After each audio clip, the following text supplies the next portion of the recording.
now. Awesome.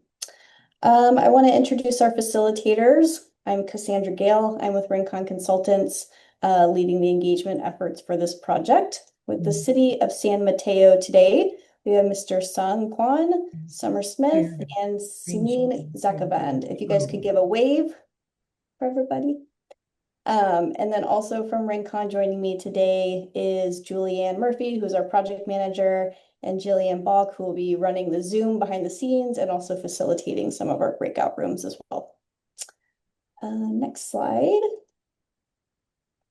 So here's our agenda for tonight. We are, of course, here to discuss the City of San Mateo's historic policy update, which includes updating the city's historic preservation ordinance to better reflect current best practices and legal standards, and also developing a historic context statement, which would be used as a planning tool, documents key themes and patterns in the city's development history. Today's workshop is one of several opportunities to shape this work. We want to hear from you to help inform both the ordinance update and the context statement. So we've conducted some focus groups. We'll continue to do that. And then this workshop is the first of a series.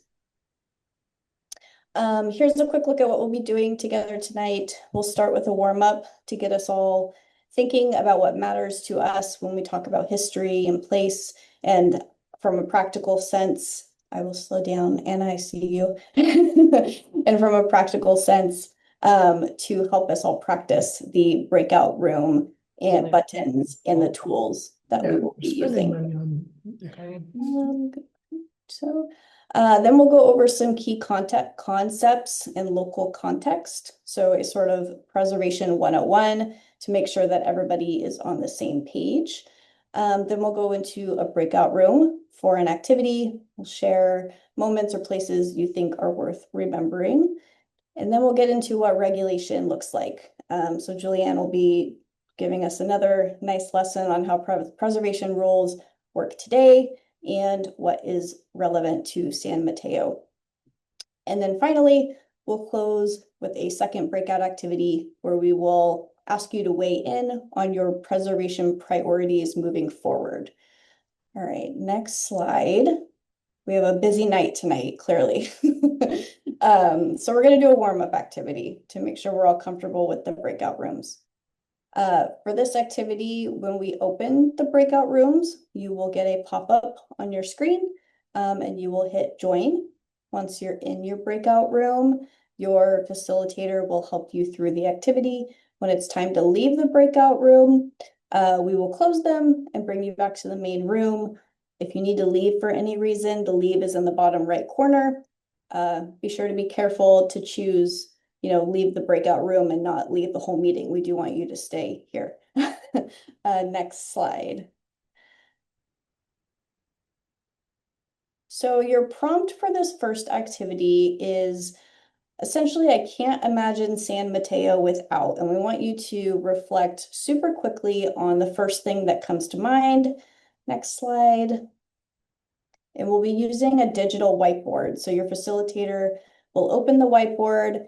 You can grab a sticky note and move it over. You can type directly into it, and you can add reactions to others.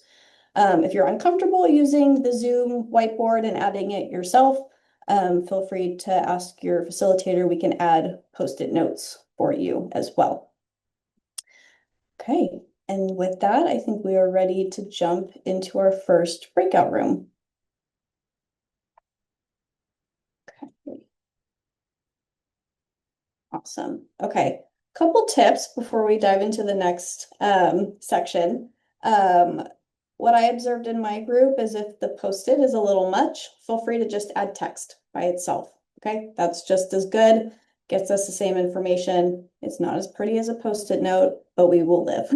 So feel free to add text by itself during the next activity, or if you're feeling like there's a lot going on, feel free to default to the verbal discussion, and facilitators will add the text to the whiteboard as we're going. Okay, and we'll roll with it.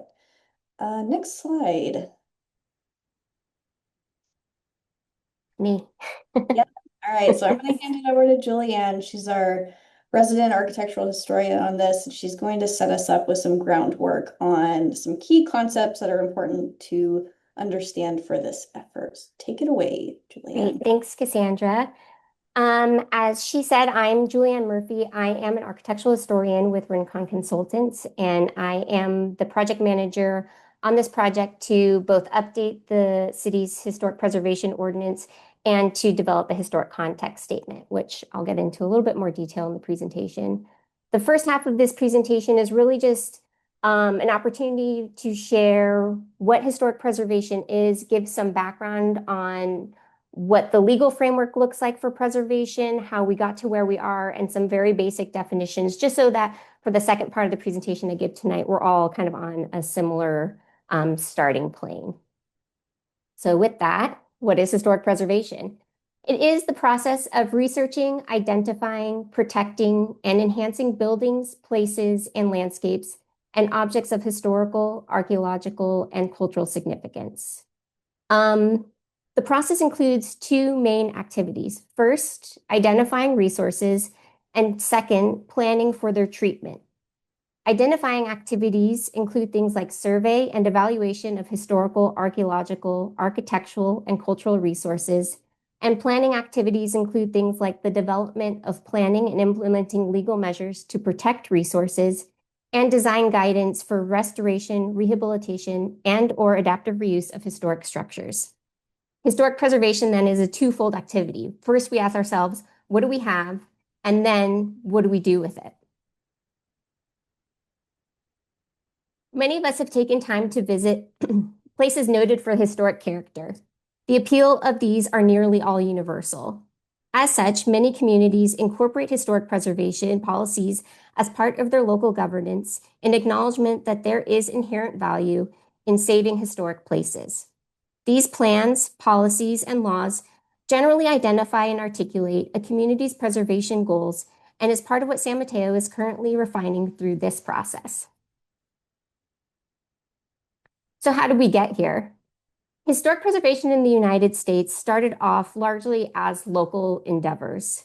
Recognized as probably the first effort in historic preservation is the Mount Vernon Ladies Association, which was founded in 1853 to save George Washington's estate, which had fallen into disrepair following his death in 1799, which I think is where kind of that silly phrase happens where people say George Washington slept here. I think it's kind of from this movement. But Anne Pamela Cunningham founded the organization and initiated a fundraising campaign to raise the equivalent of $5.7 million in today's money to purchase the house and 200 of its acres. The mansion is still owned today by the Mount Vernon Ladies Association and continues to be open to visitors. The first preservation nonprofit was established in Charleston in 1920. The Preservation Society of Charleston was instrumental in establishing the nation's first historic district, which was established in the city in 1931. By this period, we start to see the formalization of preservation in local policymaking as well. But a watershed event in historic preservation was the fight to save Penn Station in New York City. Penn Station, in the early 1960s, the fight began. Penn Station was a Beaux-Arts style train station that opened in 1910. And at the time of its construction, it was the largest building ever built in a single campaign. Only 50 years after it opened, however, its owner, Pennsylvania Railroad, were broke and the station was falling into disrepair. At the same time, air travel and auto travel were eclipsing the rail. The station's 9-acre lot was too valuable not to sell, and the building's architecture was out of style at the time of the rise of modernism. At the same time, Madison Square Garden was outgrowing its location and looking for a space for a modern sports arena. The threat to the building galvanized a group that called themselves Action Group for Better Architecture, who protested the demolition with growing participation from other groups. Despite their efforts, the demolition of the station began on October 28, 1963, which this photo on the bottom right here shows. And I'd just like to point out this group was comprised of people from all kinds of backgrounds, even though it kind of grew out of the design community. This woman here is Jane Jacobs, who's a notable figure in urban planning and historic preservation. And she's alongside Aline Saarinen and Philip Johnson. And Aline Saarinen was an art and architecture critic and married to notable modern architect Eero Saarinen, and Philip Johnson himself was a modern architect. And so from a kind of group perspective, they were on opposite ends of the spectrum, but they both acknowledged that the architecture of Penn Station was worth preserving, worth fighting for. Unfortunately, they did not succeed. The station was demolished. It's now, if you've been to Madison Square Garden, Penn Station is underneath it. And very famous architectural historian and critic Vincent Scully has a quote where he said, "Once entered the city like a god, one scuttles in now like a rat." Because it's honestly not a great experience going into that station if you've ever had the pleasure. So the fight for Penn Station really ushers in this idea of historic preservation as a policy movement, and it helped usher in the modern era of historic preservation, which included the passage of the National Historic Preservation Act of 1966. This is the federal law that establishes the national policy for protecting historic properties, including archaeological sites. Its passage included the establishment of the Advisory Council on Historic Preservation, the State Historic Preservation Office, the National Register of Historic Places, and the Section 106 review process. And this is a picture of LBJ signing that into law.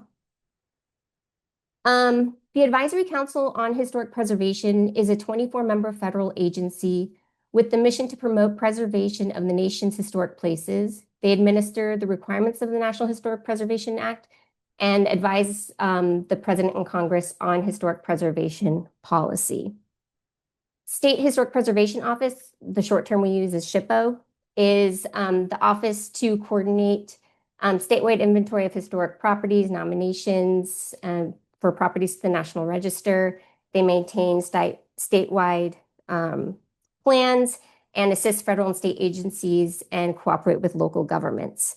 All states have a state historic preservation office, so there's 50 one for each state. There are additionally 5 for the territories of the United States, 3 for the freely associated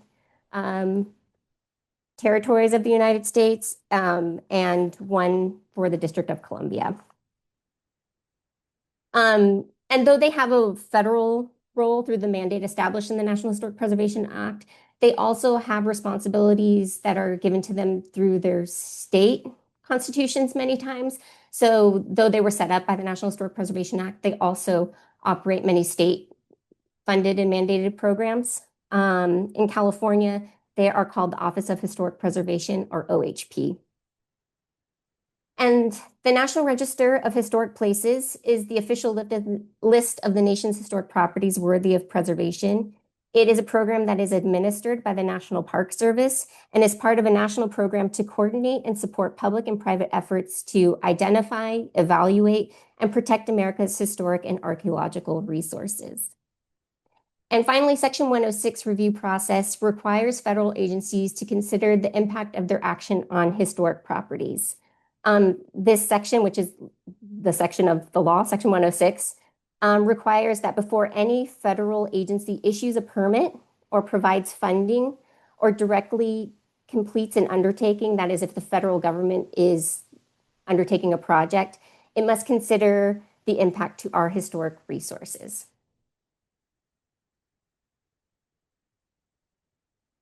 So these gave birth to really our preservation laws that we still use today. They still regulate the identification and treatment of historic properties. The National Register of Historic Places, generally properties have to be 50 years old and meet one of these criteria, which I recognize properties for their significance, for their association with events, historically significant people, design or architecture, and information. And information is generally used most often for archaeological resources, but not exclusively. In addition to the 50-year rule and the criteria, they also have to convey amount of historic integrity, which I will explain a little bit more in a bit. as you can kind of see, what I'm trying to convey on this slide is that the California Register, which was established in 1992, generally is consistent with the National Register criteria, but have been modified for state use in order to include a range of historical resources that better reflect the history of California. Similar to the National Register, it is an authoritative listing and guide to be used by state and local agencies, private groups, and citizens in identifying existing historical resources of the state. And finally, locally, we have the San Mateo Historic Preservation Ordinance, which if you've been a part of previous conversations that we've given to City Council to kick off this project, it exists in Chapter 27.66 of the current code. It's being updated as part of this project because it's been identified to be missing several important features that we hope to correct. It establishes the program, but it doesn't have one feature which both the National California Register do, which is criteria considerations for figuring out how to identify historic resources. So like I was explaining previously, integrity is one of the things that is considered when looking at if something is eligible for listing in the National Register of Historic Places. Usually to be eligible, a property will possess several and usually most aspects of integrity, but it doesn't have to have all 7 aspects. The retention of specific aspects of integrity is essential to convey its significance. So those 7 aspects are location, setting, design, materials, workmanship, feeling, and association. And determining which aspects of integrity are important to a particular property requires knowing why, where, and when the property is significant. It is possible that a historical resource may not retain sufficient integrity to meet eligibility for listing in the National Register, but still be eligible for listing in the California Register. So that's one of the main differences between eligibility for California and National Registers, that the threshold for integrity for California Registers is lower.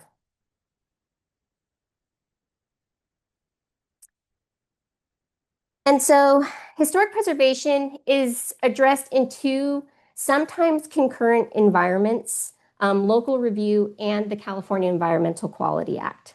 Local review is usually covered in a city's like zoning code or like property treatment requirements, that part of the section of the code.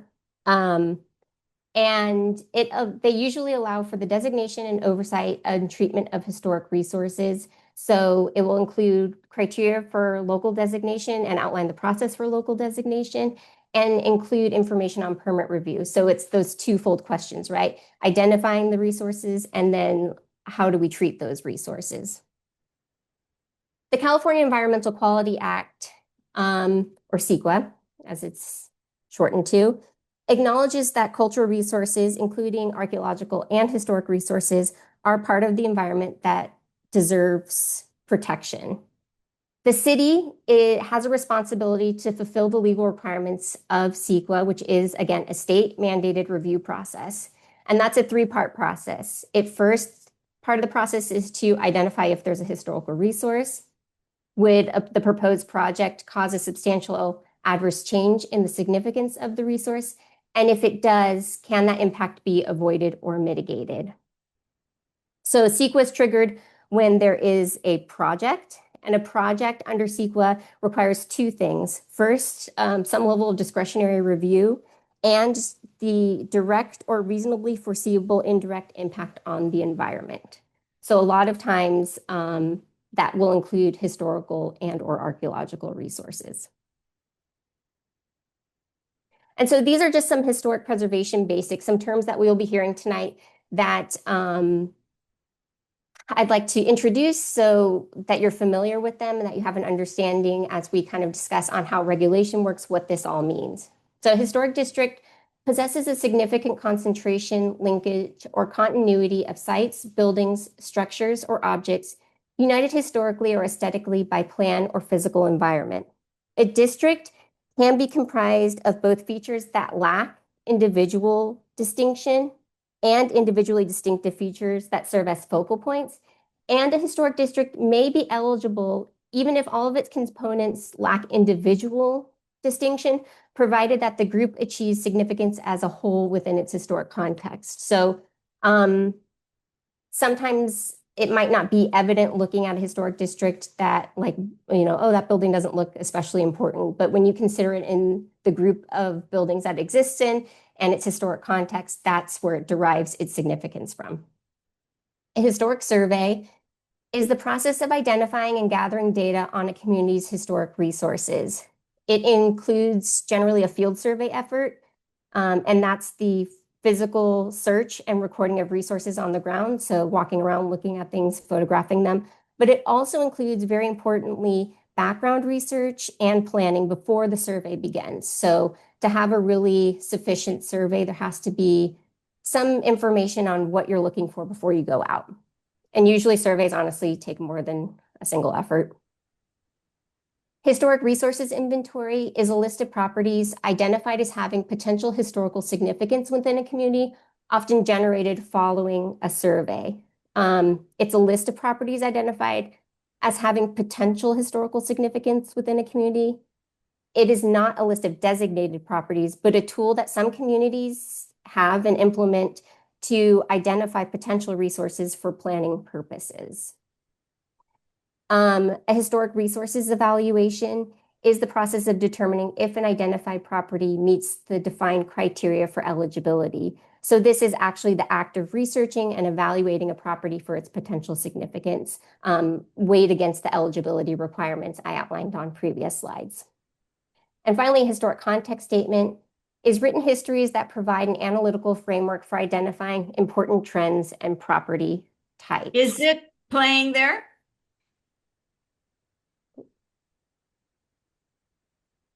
Okay. Go ahead, Julianne. Okay. Historic context statements, just a little bit more on these. They highlight trends and patterns of development, provide a framework and consistency for evaluating a property that's organized into a series of contexts and themes and sub-themes. In this instance, we hope to provide a more robust picture of San Mateo's history and centralize historical information in one document so that future researchers are able to find that more easily instead of having to dig through several sources. They do not in themselves evaluate individual or groups of properties, result in changes to the status of existing historic properties, or include an intensive survey effort. And finally, these concepts are more related to the idea of how to regulate historic properties. So character-defining features are visual aspects and physical features that comprise every historic building or site or resource that are essential to retain in order to convey their significance. And this concept will become important when we look at some of the case studies that I'll present a little bit later in today's presentation. And the Secretary of Interior standards for the treatment of historic properties is guidance provided by the National Park Service for the treatment of historic buildings that address 4 approaches to work that include preservation, rehabilitation, restoration, and reconstruction. And these 4 things are philosophies or concepts on how to approach a historic property. And again, I'll provide some more detailed introduction into when to use which approach in the next piece of this presentation.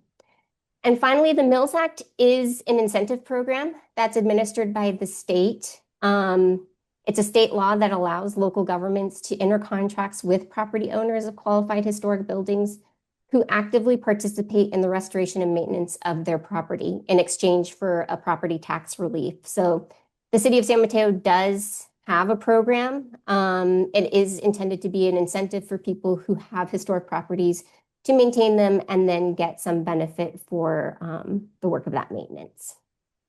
And that's all I have for now. I've given you basically the first 5 classes you take in preservation school in about 20 minutes. So hopefully some of that sinks in. I don't expect you to remember all this. It's just a way to have us have some of the same language as we go into the next piece where I show you some real world examples of how this all plays out.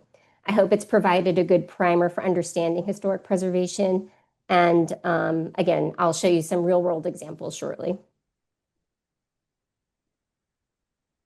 Julianne, if you want to go ahead and go to the next slide. Just so everybody knows, we will make these slides available after the meeting. So I know there's a lot of definitions and words and things like that. That's intentional. It's so that you can use this as a resource after as well. So we will make these available and send everybody a link to that. So now that we've all gone to school, we are going to jump into our first activity. We're calling this a digital time capsule, and essentially it is an activity of if we could look back on San Mateo 100 years from now, what would we want people to remember? And we have a few different categories. Essentially, if you go to the next slide, people, places, and events. And so what you're going to do is we'll go into our breakout rooms. Facilitator will pull up the whiteboard. We'll spend about 10 minutes. If you want to turn your cameras off for the first 10 minutes, that's okay. If you could find your group on the whiteboard, there's 5 different groups on there. Your facilitator will tell you which group you are. Add post-its to each, or just text is fine, to each category. After about 8 to 10 minutes, I'd like each group to have a discussion amongst yourselves. So I'd love to encourage storytelling, elaboration on what you shared in each category.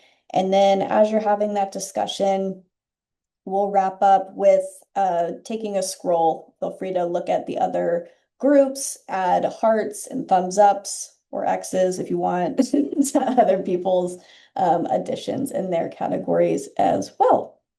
We'll spend about 20 minutes in this group. So we will come back at 7:05 will be the target time. And we'll send a reminder, broadcast a reminder about halfway through. Jillian, whenever you're ready, we can launch the breakout rooms. I'll see you guys in there. There we go.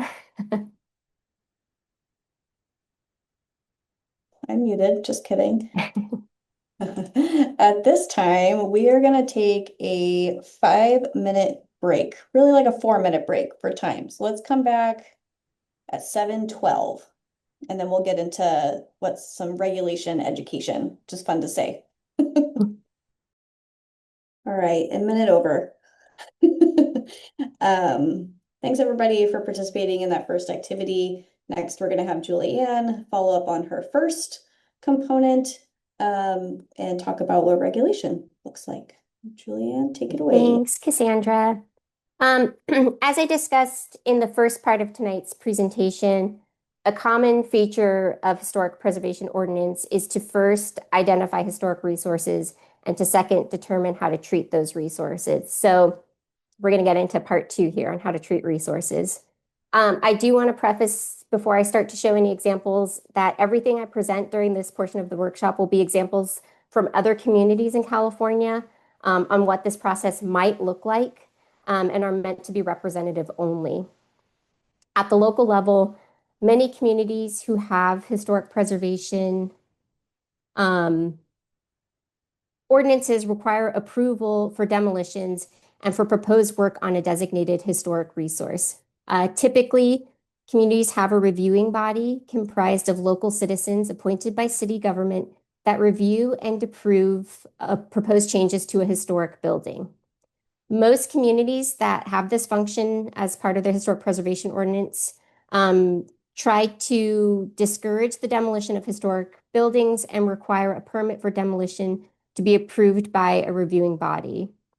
In the case of changes to a historic property, approved work is usually issued something called the Certificate of Appropriateness. Some communities call it like a historic permit. The name varies a little bit, but typically the reviewing body will look at proposed work to a historic building, approve that the work is appropriate for the historic building. It is an entitlement that runs with the property, and it getting the certificate means that the proposed work complies with preservation standards, of which I'll get into the specifics of shortly. But the example I have here of really very real world San Mateo example is this is San Mateo's former Carnegie Library in 1967, which was sold to Mills Hospital in 1964, and they subsequently raised the building. And today, unfortunately, this is part of their surface parking lot. So an unfortunate loss, but a really local example for you all. The Secretary of Interior standards, as I explained in the first part, are a set of guiding principles for the treatment of historic buildings that are published by the National Park Service. If a decision-making body were reviewing a certificate of appropriateness, they will consider how the proposed change affects the historic resource under review. The impacts assessment will generally be based on best practices for assessing impacts, which is the Secretary of Interior standards for the treatment of historic buildings. The Secretary of Interior standards are a series of concepts about maintaining, repairing, and replacing historic materials, as well as designing new additions or making alterations. A component of those are the Secretary of Interior guidelines. So it's the standards and the guidelines. The guidelines offer general design and technical recommendations to assist in appropriately applying the standards to a specific property. Together, these two tools provide a framework and guidance for making decisions on how to treat a historic property appropriately. There are 4 treatment approaches offered in the Secretary of Interior standards. They include preservation, rehabilitation, restoration, and reconstruction. Preservation is the process of applying measures necessary to retain a property as it is in its existing state. So it's stopping everything. It's keeping it as it is in the moment it exists today. Rehabilitation, on the other hand, is the process of making changes to a property to allow for a new, compatible use while preserving the portions and features of the property that convey its significance. So an adaptive reuse project where like a school is reimagined into apartment buildings, that's an example of rehabilitation. Restoration is the process of accurately depicting the character of a property as it appeared during a particular period. So this is returning it to a piece in time. This would be an example of George Washington's house that I spoke about in the first half of this project. So most house museums, if you've ever visited one of those, are an example of restoration, where they're trying to present a specific period in time, and generally are used for like interpretation purposes. And reconstruction is the process of depicting by means of new construction the features, forms, and details of a non-surviving resource as it appeared during a specific period and in its historic location. So this is often used after an event where a historic building has been destroyed. After the LA fires, we may see examples of this, though maybe far-fetched, but a lot of times this occurs in national parks, sometimes of reconstructions of buildings that used to be there. So it's the least often used treatment approach. Nonetheless, common features to all of these approaches is that they require the identification of character-defining features in historic materials. They prioritize the stabilization and protection of important features where possible. They prioritize retention rather than replacement. And any use of chemical or physical treatments are undertaken in the gentlest means possible.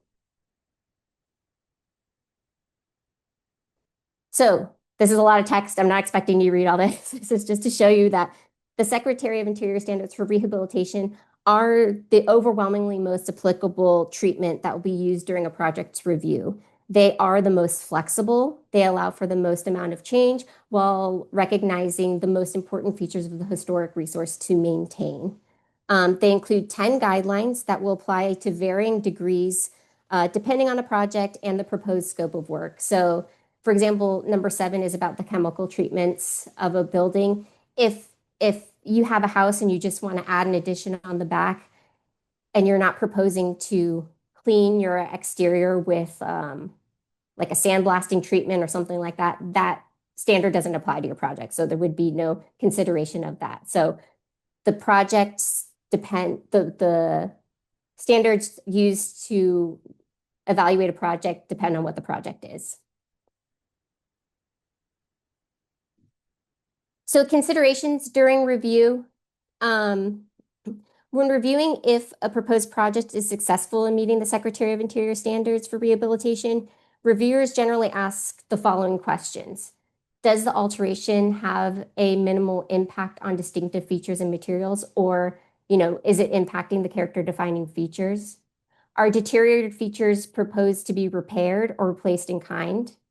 Do replacement materials match in design, color, texture, and where possible in materials? And are exterior alterations differentiated from the old, but still compatible with historic materials, size, scale, and proportion? So these are basically the standards for rehabilitation kind of synthesized into 4 questions. The example I have on this slide is a project I worked on in St. Paul, Minnesota, of a former mattress factory that was updated to be reused for artists' lofts and a brewery and like makerspace. And so this was determined to meet the standards because it maintained kind of the industrial feel of the building, the character of the building as being pretty nondescript, but allowing for the new use. It allowed for a new storefront entry, minimal landscaping, and art features that can be removed in the future without damaging the historic fabric. This is a good example of reuse. I'm going to now present a case study for residential alterations, which I think probably will be most interesting to this group, to highlight what a review of a residential alteration project might look like. I have an example from another community in California. It is a 3-story colonial revival house that's located in a National Register Historic District, so it is a contributing resource to that historic district, and it is also listed locally as an individual resource. Something kind of notable about this resource is that it was located on a corner lot, and over time, both street-facing elevations had been used as the primary entrance. It was constructed in 1897 and had a period of significance recognized from 1897 to 1922. The period of significance is the period when a property attained its significance for which it is recognized, and the character-defining features of a property should generally date to its period of significance. So when a reviewer is considering what's appropriate for this house, they're thinking of this period as being the one that the house is significant for.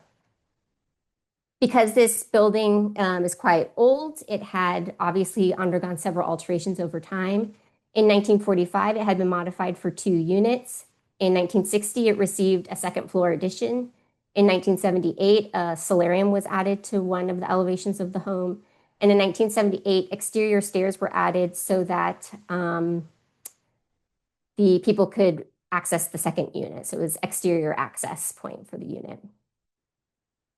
And so in this project, the proposed scope of work is to remove the non-historic solarium, to remove the exterior stairs, and modify the floor plan at the interior of the building to allow for unit access at the building interior, to modify window openings for secondary residential entries, and to remove a rear elevation window and door opening for a new configuration. So what these renderings are showing is the red lines are showing what the applicant wanted to demolish on the exterior of the home, and then the image below is showing what it would look like post renovation.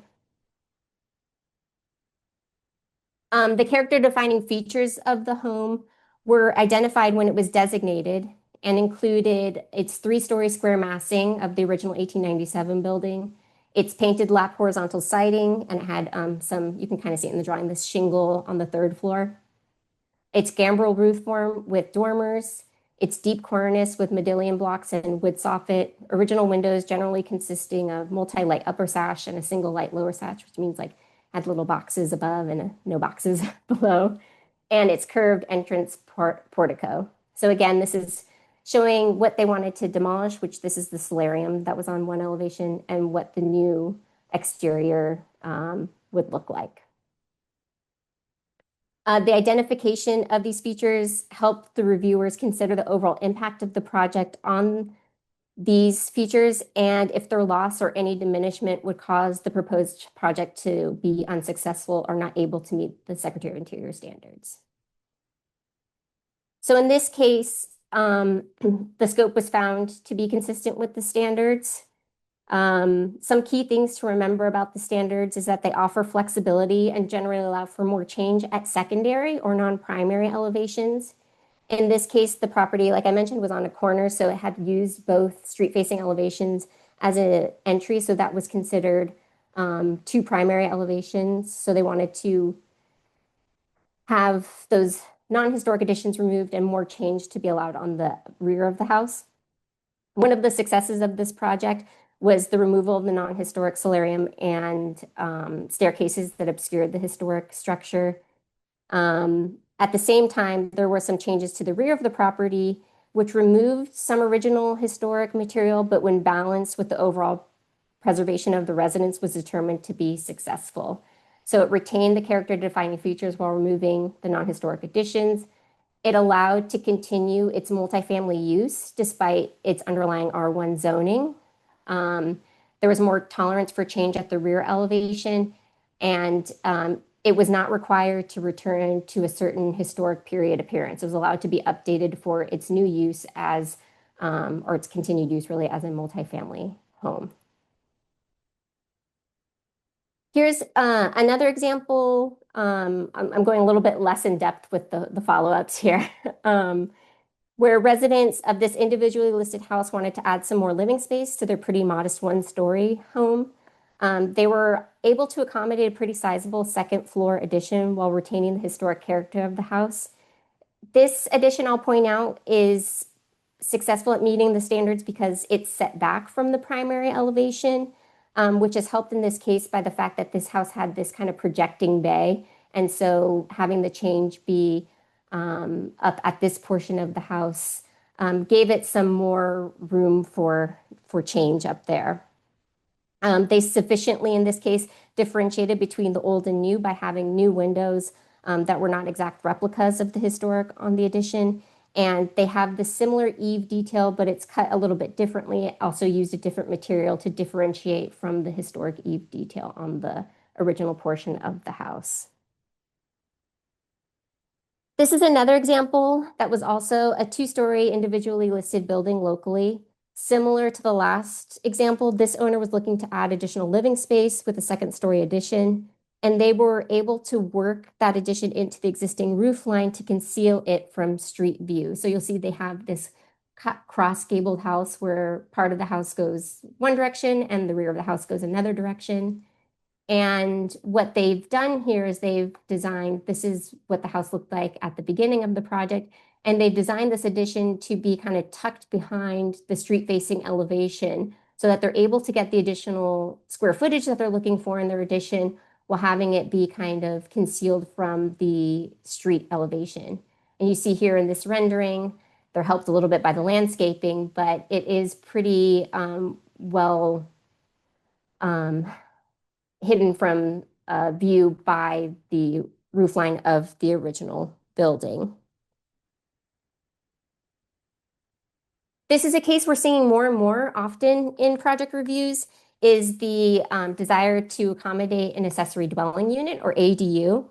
In this case, the homeowner wanted to achieve two things in this project. They wanted, in addition to the existing house, for a study and a new primary bedroom and an accessory dwelling unit. They worked with the conditions of the lot, which is narrow but deep, to add an addition to the house along one side and separate the new structure at the rear corner of the lot. The proposed design maintained the house's appearance from the street view. So you'll see here, this is the existing lot conditions with a pretty small house with a small footprint. And what they've proposed here is to add to the house by having this hyphen or hallway that connects it to the addition at the rear of the building and having this courtyard to allow sufficient light for between the old and the new, and then adding an accessory dwelling unit at the rear of their lot. And so this was also determined to be a standards compliant design. A notable feature, I think, of this design is that both the addition and the ADU utilize modern architecture, which clearly defines the historic form from the new form. So again, you've maintained this street view, but at the rear of the house, the addition and the accessory dwelling unit use these kind of sawtooth roof lines that are more characteristic of modern architecture, sleek lines, simple windows. And so it's allowing for new design to exist cohesively with the historic. At the same time, these roof lines don't overcome the historic building. They're subservient to the historic appearance from the street. And so this was really successful at adding quite a bit of square footage to this house and allowing for an additional housing unit while still maintaining this historic appearance. And then this is an example from a community that allows their historic design review board to look at projects that maybe are not necessarily historic properties, but they're reviewing them because of the professional qualifications of the people that sit on that board. They include architects and designers. They get the opportunity to review projects with local design standards, even if the building is not historic. So this does not happen in all communities with historic review boards. This is just one example from one community that does do this. In this case, the reviewing body was provided the opportunity to weigh in on a proposed design for a non-historic building to see if it met the city's general design standards. They were acting as an advisory body to city council, which made the final determination. And so in this case, they've, the new owners of this home updated it to have a porch with, you know, more architectural detail. They also did have a quite significant addition at the rear of this house. The review board confirmed that this was not a historical home. It was not a historical resource for the purposes of CEQA, but they did offer positive feedback on the success of the design for meeting the city's design standard. Why are you showing it to us? And finally, design guidelines. I wanted to present that many cities adopt additional guidance for community members and review bodies by establishing design guidelines that are geared to provide more detailed guidance. So in addition to the standards for rehabilitation, some communities design guidelines that are applicable to either all their historic resources, like the city of Santa Barbara does, while others prepare tailored guidance for specific scenarios, like constructing ADUs on historic properties, like the city of South Pasadena, or guidance for specific property types, like properties located in a historic district, like the city of Sacramento for all their historic districts establishes guidelines that are applicable to those historic districts. This is another tool that some cities have and adopt and provide for the reviewing bodies to use in consideration of projects under review. I know that was a lot. This is just to give you an example of the types of projects that are subject to these types of reviews and to give you some real world examples to consider as San Mateo undertakes designing their own program. And that's it for me. Thanks, Julianne. I think we can go ahead and go to the next slide. So before we get into this slide, we're going to launch a quick poll. So Julianne, introduced a lot of topics, and as we're updating an ordinance, writing a context statement, something that we really want to try and get input on from the community is what is the priority? What is the priority for you all as users of the ordinance, as residents of San Mateo? So we're gonna go ahead and launch the poll whenever we're ready. So we want to know individually, out of these 4 categories, what do you think you would prioritize most in these preservation efforts? And this will give us a little bit of a teaser for the last activity that we're going to do today. Okay.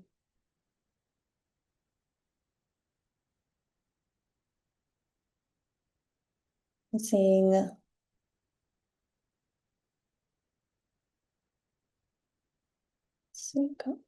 half people answered so far. We'll give it another 20 seconds. Right now, flexibility for homeowners is just ahead of protection of historic landmarks, which I think we all know. We've heard that at previous study sessions and through our previous conversations with the public, and it's a tough balance, right? Let's see, got a few more answers coming in.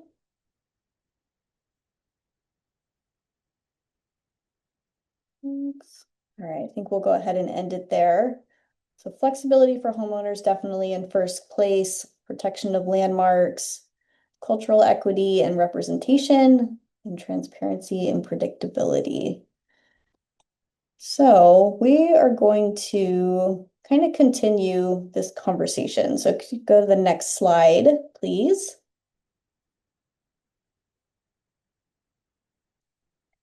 Oh, do I have to stop sharing this? Okay. So we're gonna go back into breakout rooms.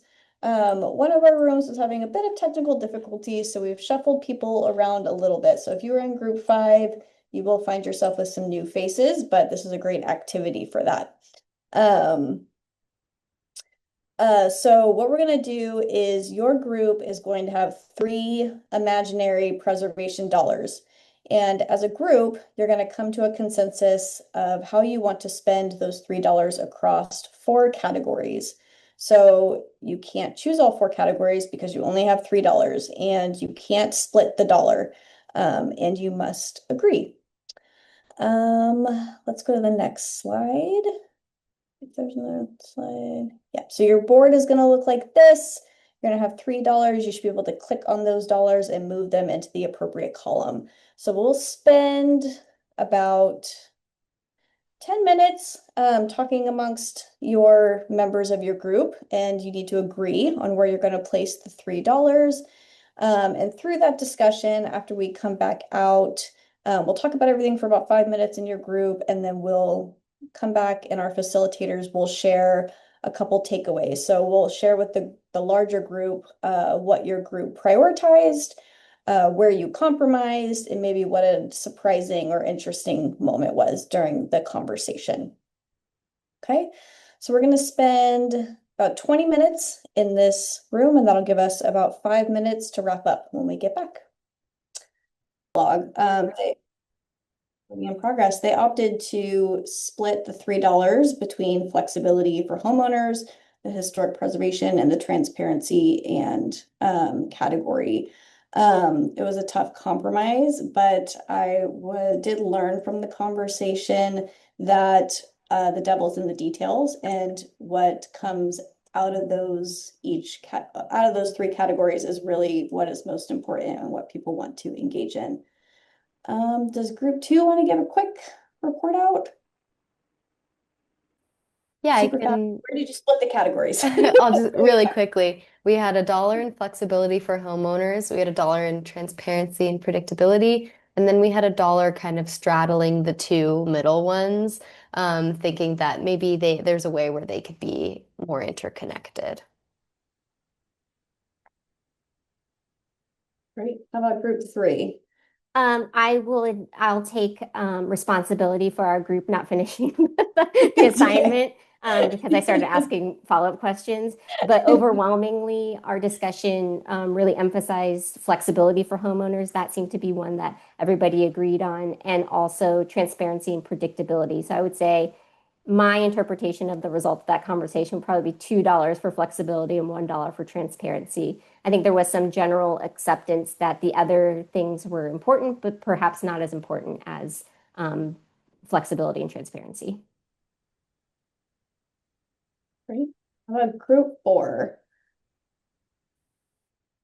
Yeah, unfortunately in our group we couldn't complete our discussion.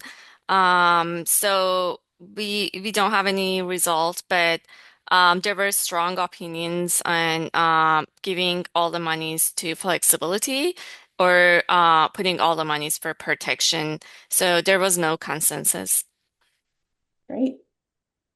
Thank you to our facilitators. I think something I pointed out for my group, but wanted to emphasize for everybody who participated today is that this was, of course, an exercise for us to be able to dive deeper into people's concerns and what is most important to them. All of these things are obviously important components of this project and update effort.